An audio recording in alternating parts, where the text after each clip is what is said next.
नमस्कार। Digital school of education में आप सभी का बहुत बहुत स्वागत है।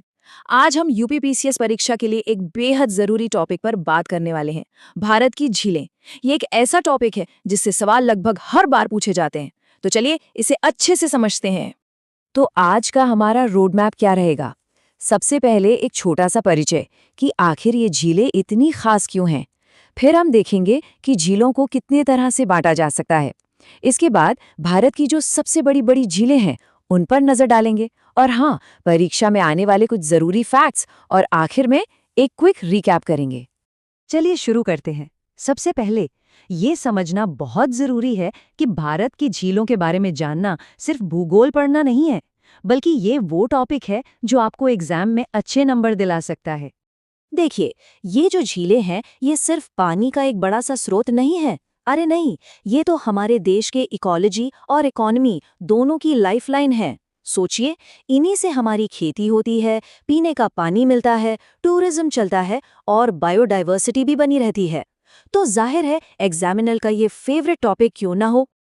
अच्छा, अब आते हैं एक बहुत ही दिलचस्प हिस्से पर, झीलों का वर्गीकरण। मतलब ये कितने तरह की होती हैं।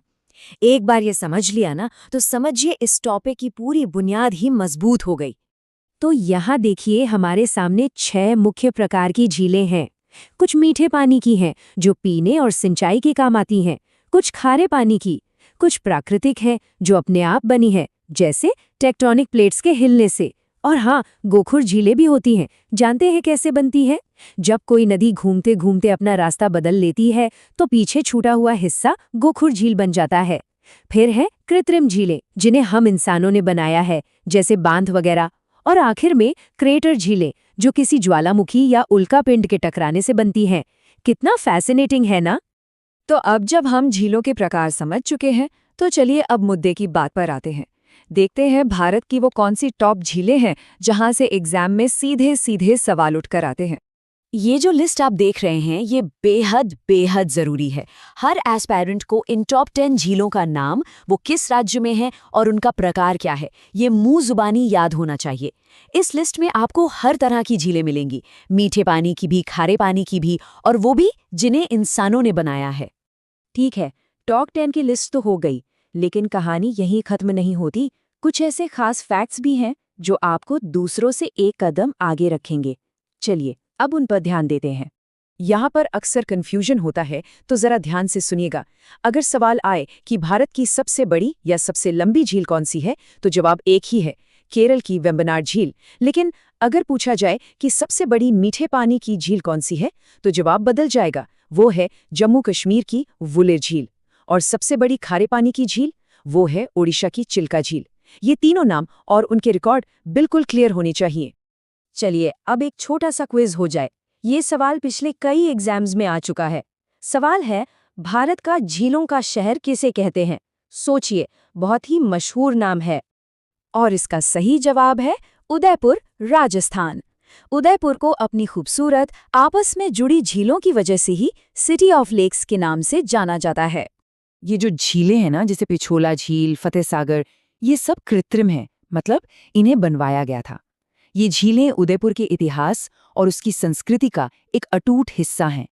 अच्छा, अब एक और मजेदार सवाल। क्या आप जानते हैं भारत में एक ऐसी भी झील है जो किसी उल्कापिंड, मतलब मीटियोराइट, के टकराने से बनी थी? इसकी कहानी बहुत ही अनोखी है। जी हाँ, ये है महाराष्ट्र की लोनार झील। जरा सोचिए, करीब 52,000 साल पहले आसमान से एक बहुत बड़ा उल्कापिंड आकर यहाँ गिरा और एक विशाल गड्ढा बन गया, जो आज लोनार झील के नाम से जाना जाता है। इसका पानी खारा भी है और एल्कलाइन भी, जिसकी वजह से यह वैज्ञानिकों के लिए एक रिसर्च का हॉटस्पॉट है। तो चलिए अब फटाफट से एक क्विक रिकैप कर लेते हैं, ताकि सारे जरूरी पॉइंट्स दिमाग में एकदम सेट हो जाएं। तो सार क्या है? 4 बातें याद रखनी हैं। पहला, झीलें एग्जाम, इकोलॉजी और इकोनॉमी तीनों के लिए जरूरी हैं। दूसरा, इनके 6 मुख्य प्रकार होते हैं। तीसरा, 3 सबसे बड़ी झीलें, ओवरऑल वेम्बनाड, मीठे पानी में वुलर और खारे पानी में चिल्का। और चौथा, 2 खास जगहें, झीलों का शहर उदयपुर और क्रेटर झील लोनार। बस इतना ही है। और जाते जाते एक सवाल मैं आपके लिए छोड़कर जा रहा हूं, जो आपको मेंस परीक्षा के लिए सोचने पर मजबूर करेगा।